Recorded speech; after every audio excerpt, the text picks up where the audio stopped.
मुजाहिदो मुजाहिदो लगाओ ज़रब हैदरी, लगाओ ज़रब हैदरी।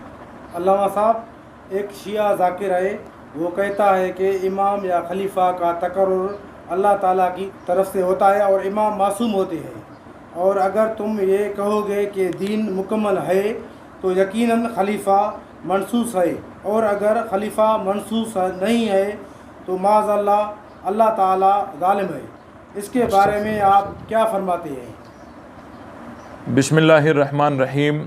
आपने बहुत ही अच्छा सवाल किया।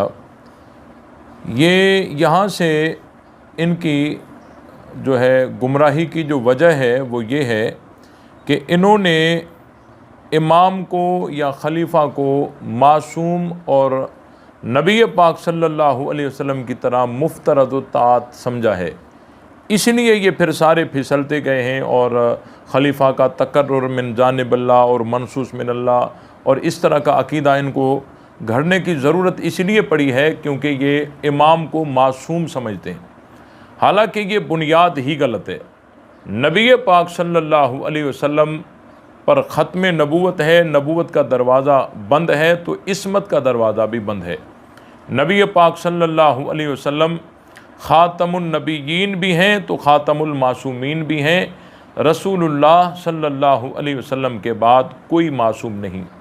जब कोई मासूम नहीं है तो जो मासूम नहीं है तो उसका तकर्रुर अल्लाह की तरफ से होना भी ठीक नहीं है, ज़रूरी नहीं है। देखें, जो इमाम हैं इनके काम क्या हैं?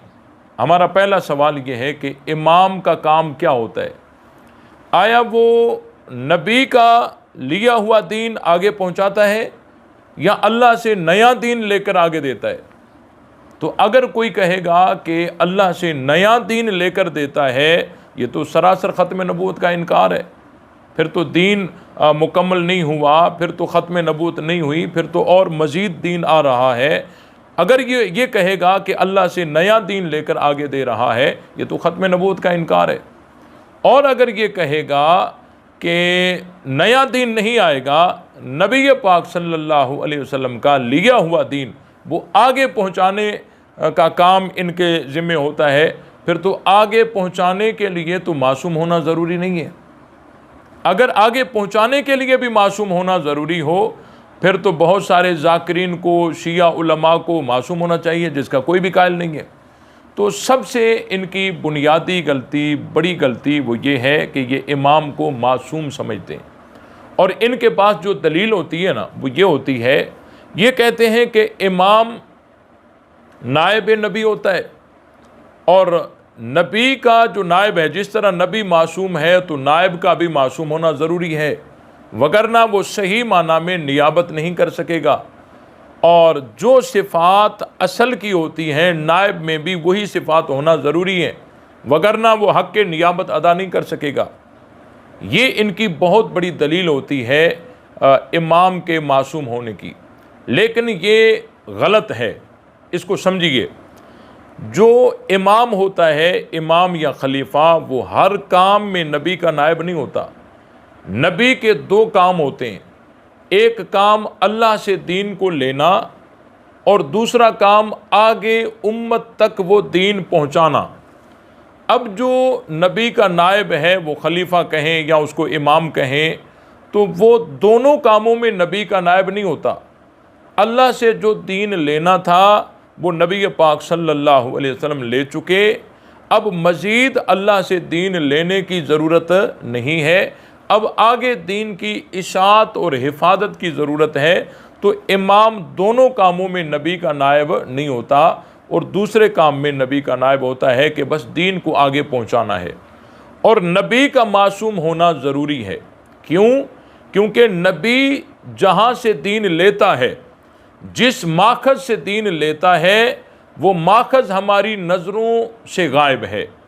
अब अगर नबी मासूम न हो और नबी मासूम न हो तो फिर शक पड़ जाएगा कि आया नबी ने दीन लेते वक़्त, याद करते वक़्त या समझने के वक़्त या आगे बताने के वक़्त कोई उनसे गलती तो नहीं हो गई। अगर ये शक पड़ गया तो फिर पूरा दीन मशकूक हो जाएगा। इसलिए नबी का मासूम होना ज़रूरी है, क्योंकि नबी जिस माखज़ से दीन लेता है वो माखज़ हमारी नज़रों से गायब होता है। अब अगर हम शक में पड़ जाएं कि आया नबी ने बात समझने में, याद करने में कोई गलती तो नबी से नहीं हो गई, अब जब ये शक पड़ जाएगा तो पूरा दीन मशकूक हो जाएगा। इसलिए नबी का मासूम होना ज़रूरी है। और इमाम का मासूम होना ज़रूरी इसलिए नहीं है क्योंकि इमाम जहाँ से दीन लेकर आगे बता रहा है वो माखज़ हमारी नज़रों से गायब नहीं है, वो हमारी नज़रों के सामने है। अब अगर इमाम से गलती हो जाएगी तो वो दीन मशकूक नहीं होगा बल्कि गलती पकड़ी जाएगी। तो सबसे पहली बात यह है कि जो इमाम होता है वो हर काम में नबी का नायब नहीं होता। और दूसरी बात यह है, अगर हम ये कुलिया मान भी लें, इसको सही भी मान लें कि मासूम का नायब मासूम होना ज़रूरी है, फिर तो जो है आज के जितने भी ज़ाकिरीन हैं, शिया उलमा हैं, ये तो बिल इत्तेफाक उनके अकीदे के मुताबिक अपने इमामों के नायब हैं। फिर तो उनको भी मासूम होना चाहिए, जिसका कोई भी कायल नहीं है। खुद हज़रत अली रज़ी अल्लाह ताला अन्हु के दौरे खिलाफत में हज़रत अली ने जिनको अपना नायब बनाया, भाई इस हज़रत अली एक ही जगह बैठने वाले थे ना, तो हज़रत अली रज़ी अल्लाह ताला अन्हु ने अपने दौरे खिलाफत में जिनको अपना नायब बनाया कि इस इलाके का ये नायब मेरा नायब है, इस इलाके का गवर्नर फ़लाँ है, इस इलाके का काजी फ़लाँ है, तो वहाँ के लोग जो थे वो हर काम में हज़रत अली की तरफ तो रुजू नहीं करते थे ना, और ना ये मुमकिन था। जिस तरह कोई हाकिम होता है, कोई खलीफा होता है, वो तमाम अपनी हुदूद अरबा में खुद जा कर तो मसले हल नहीं करता ना, अपने वो नायबीन मुकर करता है। तो हज़रत अली के दौर में जो नायबीन थे, आया वो मासूम थे या नहीं थे? तो इसका कोई शिया कायल नहीं कि वो मासूम थे।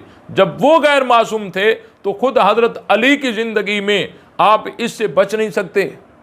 तो ये बुनियाद ही गलत है कि नबी का जो नायब होता है वो हर काम में नबी का नायब होता है, इसलिए मासूम है। एक दलील इनकी ये है, और दूसरी दलील इनकी ये है कि इमाम की इताअत अल्लाह ताला ने वाजिब की है, और वो मासूम न हो तो उससे गुनाह का सुदूर मुमकिन होगा, और गुनाह में भी उसकी इताअत करनी पड़ेगी, जिसका नतीजा ये निकलेगा कि मखलूक बजाय हिदायत के गुमराही में मुब्तला हो जाएगी। दूसरी दलील इमामत के मासूम होने की और बड़े तमतराक से वो ये पेश करते हैं। अब इस दलील की बुनियाद दो चीज़ों पर है। एक चीज़ ये कि इमाम का तकर्रुर मिन जानिबिल्लाह होता है, एक बुनियाद उसकी ये है, और दूसरी बुनियाद ये है कि अल्लाह ताला ने इमाम की हर बात में इताअत का हुक्म किया है। इस दलील की बुनियाद दो चीज़ों पर है और दोनों चीज़ें गलत हैं। सबसे पहली बात ये कि इमाम का तकर्रुर मिन जानिबिल्लाह नहीं होता, ये तो नबियों की शान है कि जिनको अल्लाह भेजता है, अल्लाह मुकर्रर करता है, वो तो नबियों की शान है और इमामों की ये शान नहीं है। और दूसरी बात यह है कि अल्लाह ने इमाम की हर बात में इताअत का हुक्म किया है, ये बात भी गलत है।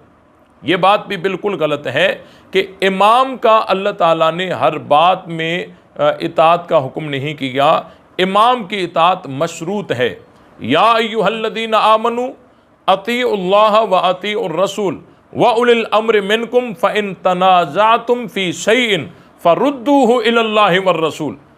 अल्लाह ताला ने इमाम की इताअत मुतलक नहीं फरमाई, अल्लाह ताला ने उनकी इताअत मशरूत की है कि जो कुरान और सुन्नत के ख़िलाफ़ न हो आप उसमें इमाम की इताअत करें।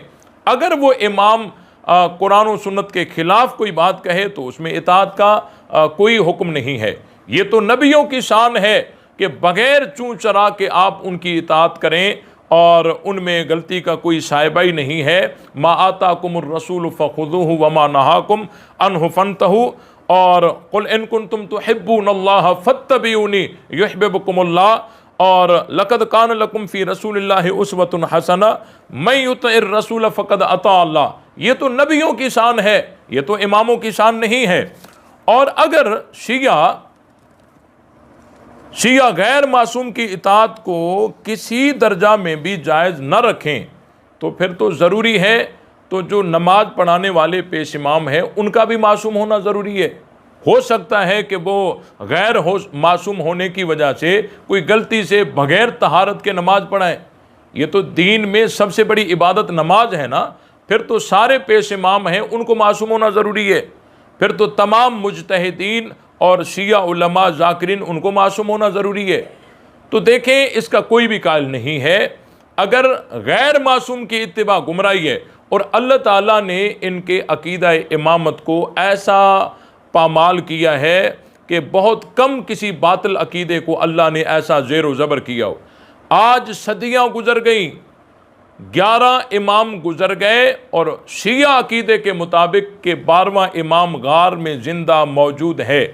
वो ऐसा मौजूद है कि न उनकी कोई बात सुन सकता है और न उनको कोई सुना सकता है, न वो कोई अहकाम दे सकता है, न यहाँ से कोई शिकायत वहाँ कर सकता है, न किसी को पता है कि वो किस चीज़ का हुक्म दे रहा है और किस चीज़ से रोक रहा है। तो ऐसा गार में अगर ज़िंदा मौजूद है तो वो उसके अहकाम का भी पता नहीं, उनकी बात भी कोई नहीं सुन सकता, उनको कुछ सुना भी नहीं सकता, तो उनका होना ना होना बराबर है। ऐसा तो फिर हमारे नबी और नबियों के नबी हज़रत मोहम्मद रसूलुल्लाह सल्लल्लाहु अलैहि वसल्लम अपनी कब्र मुबारक में रोज़े अतहर में अंदर ज़िंदा है। ये हमारा अकीदा है। तो अल्लाह के रसूल के जो अहकाम हैं, फरामीन हैं, वो भी उम्मत के हाथों में है। फिर तो नबी के होते हुए, उनके अहकामों के होते हुए फिर तो किसी और की इत्तिबा और अकीदे की ज़रूरत ही नहीं है। तो अगर रिवायात पर ही अमल करना था तो रसूलुल्लाह की रिवायात ने क्या कसूर किया? नबी पाक सल्लल्लाहु अलैहि वसल्लम भी तो कब्र में ज़िंदा हैं। तो देखें, ये अकीदा मनगढ़ंत अकीदा है और इमाम का जब मासूम होना ही बुनियाद गलत है तो मिन जानिबिल्लाह तकर्रुर का सवाल ही पैदा नहीं होता। जब मासूम को है ही नहीं तो उसका तकर्रुर अल्लाह की तरफ से क्यों होगा? तो ये इसी तरह है जिस तरह नमाजी जो नमाज पढ़ते हैं वो अपना पेश इमाम मुंतखब करते हैं, तो अपनी सवाबदीद पर मिलकर जिसको पेश इमाम बनाए वही पेश इमाम बन जाएगा। अगर उसका मासूम होना ज़रूरी है तो फिर पेश इमाम का मासूम होना भी ज़रूरी है। ऐसा हो सकता है कि वो बग़ैर तहारत के नमाज पढ़ाए, कोई गलती से रकातें आगे पीछे न पढ़ा दे और कोई तिलावत अंदर कोई उल्टी सीधी न कर दे, तो इसलिए तो पेश इमाम का मासूम होना भी ज़रूरी है। तो जो खराबी यहाँ मासूम के इमाम के मासूम न होने से होगी वही खराबी पेश इमाम के मासूम न होने से होगी, फिर तो पेश इमाम भी मासूम होना चाहिए। तो देखें, शिया मज़हब की ये बहुत बड़ी गलती है और गुमराही की वजह है कि वो उन्होंने इस्मत का अकीदा घड़ा है। और यकीन जानिए इस मज़हब में कोई ऐसा है ही नहीं जो इसको साबित कर सके कि इमाम मासूम होता है। इनके बस की बात ही नहीं है। इस्मत तो रसूलुल्लाह पे ख़त्म हो गई। नबी पाक सल्लल्लाहु अलैहि वसल्लम के बाद इस्मत का अकीदा रखना यह ख़त्म नबूवत का इनकार है। अल्लाह ताला हम सबको हक़ समझकर उस पर अमल करने की तौफीक बख्शे।